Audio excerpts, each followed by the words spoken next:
আমি কি আর সস্তায় এমন তোমার সাথে মানাই।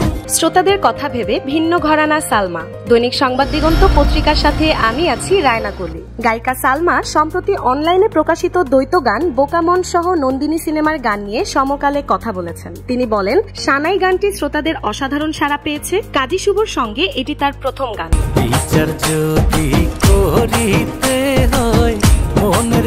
গানটি 1 মিলিয়নের বেশি দর্শক দেখেছেন এবং ভিডিওর ভালো গ্রহণযোগ্যতা রয়েছে। দীর্ঘ বিরতির পর চলচ্চিত্রে তার গাওয়া গান প্রকাশিত হওয়ায় শ্রোতারা প্রশংসা করেছেন। সালমা জানান, বর্তমানে তিনি অডিও বাজার এবং স্টেজ শোতে বেশি ব্যস্ত। সিনেমার গান কমে যাওয়ায় তিনি কোনো অসুবিধা অনুভব করছেন না। তার মতে, সিনেমার ফোক গান আধুনিক শিল্পীদের দ্বারা গাওয়া হচ্ছে, যা তাদের শিল্পধারার সাথে মিলছে না। তবে তিনি কাউকে দোষারোপ করতে চাচ্ছেন না। শিল্পী হিসেবে তিনি ভিন্ন ভিন্ন ঘরানার গান গাইছেন, যাতে শ্রোতার মনোযোগ ধরে রাখা যায়। লোকগান, আধুনিক গান, রক ফিউশন সব ঘরানা তিনি সঙ্গীত দিচ্ছেন। সালমা মনে করেন, ব্যক্তিগত বিষয়কে ব্যক্তিগতই রাখা উচিত, শিল্পীদের কাজকেই গুরুত্ব দেওয়া দরকার। তিনি বলেন, চ্যালেঞ্জ সবসময়ই আছে। মিউজিকের ক্ষেত্রে বিশেষভাবে চ্যালেঞ্জ রয়েছে। শিল্পীদের কাজের কোনো গ্যারান্টি নেই এবং করোনাকালে তারা কঠিন সময় পার করেছেন। তবে তিনি আশাবাদী, শিল্পীরা সব চ্যালেঞ্জ মোকাবেলা করতে সক্ষম হবেন এবং সঙ্গীতের প্রতি শ্রদ্ধা বজায় রাখবেন।